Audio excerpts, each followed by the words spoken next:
তোমরা কি কখনো ভেবেছো প্রেমপত্র যদি রাষ্ট্রবিজ্ঞানীরা লিখতেন তাহলে সেটা কেমন হতো? উত্তর একটাই, অনেক থিওরি আর কম পেন। আজ আমরা সেই প্রেমপত্রই নিয়ে এসেছি যেখানে প্রেমিক একনায়ক, প্রেমিকা গণতন্ত্রের আপসহীন রক্ষক।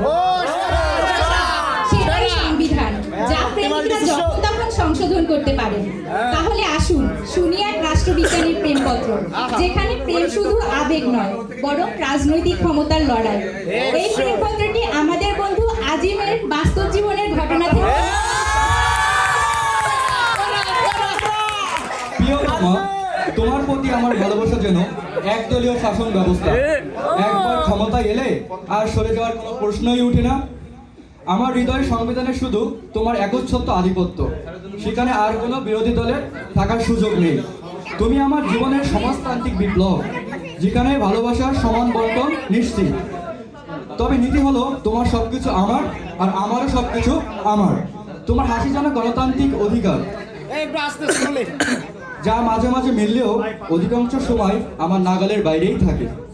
তবে তোমার রাগ, সেটাকে আমি পুরোপুরি সৌরতন্ত্র ঘোষণা করছি, কারণ বিনা অপরাধে মৃত্যুদণ্ড পাওয়ার অভিজ্ঞতা আমি একাধিকবার অর্জন করেছি। তোমার অভিমান, সে তো জরুরি অবস্থা জারি করার মতো। আমি কারণ জানতে চাইলে তোমার একটাই উত্তর, তুমি বুঝতে পারো না মানে? তুমি যদি আমাকে গ্রহণ করো তবে আমি জন লকের সামাজিক চুক্তি করব। আমার সমস্ত স্বাধীনতা তোমার হাতে তুলে দিব। বিনিময়ে শুধু চাইবো ভালোবাসার সুশাসন এবং চায়ের কাপ একবার আমার দিকে এগিয়ে দিও। তোমার আজীবনের রাজনৈতিক বন্দী, তোমার প্রেমের একনায়ক। জনাব স্বৈরাচারী, তোমার প্রেমের একদলীয় শাসন ব্যবস্থা আমি একেবারেই মানতে পারছি না। মনে রেখো, আমি সরাসরি গণতন্ত্রের সমর্থক, যেখানে সিদ্ধান্ত জনগণের, মানে আমার ভোটেই হয়। কাজেই তোমার আজীবন ক্ষমতায় থাকার স্বপ্নটা একটু কমাও, কারণ এখানে 5 বছর পর পর নির্বাচন তো হবেই। তুমি বলেছো তোমার ভালোবাসা সমাজতন্ত্রের মতো, কিন্তু আমি দেখি তুমি শুধু শাসক শ্রেণী আর আমি নিপীড়িত জনগণ। আর তুমি জন লকের মতো সামাজিক চুক্তির কথা বলছো। আমার তো সন্দেহ এটা হবসের লেভিয়াথান হয়ে যাবে, যেখানে তুমি রাজা আর আমি শুধু ট্যাক্স দেই, মানে ঝগড়ার দায় নেই।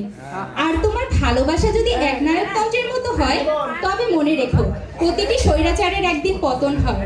প্রয়োজন হলে আমি বিপ্লব করব, বিবাহিত জীবন নামে নতুন এক গণতান্ত্রিক কাঠামো গঠন করব। তুমি যদি মেনে নিতে পারো তাহলে আমি ভাবতে পারি, নইলে তোমার জন্য ইমপিচমেন্ট নতুন নোটিশ প্রস্তুত। ইতি গণতান্ত্রিক শুভেচ্ছায় একজন সাধারণ নাগরিক, যার ভোট ছাড়া শাসন ব্যবস্থা যেমন গণতন্ত্র প্রয়োজন, তেমনি ভাবে ভালোবাসার ক্ষেত্রে সৌরতন্ত্রের শ্রেয়। কারণ গণতন্ত্র সকল জনগণের সমানভাবে অংশগ্রহণ করার সুযোগ থাকে, আর নির্বাচিত শাসক সকলকে সমানভাবে শাসন করে।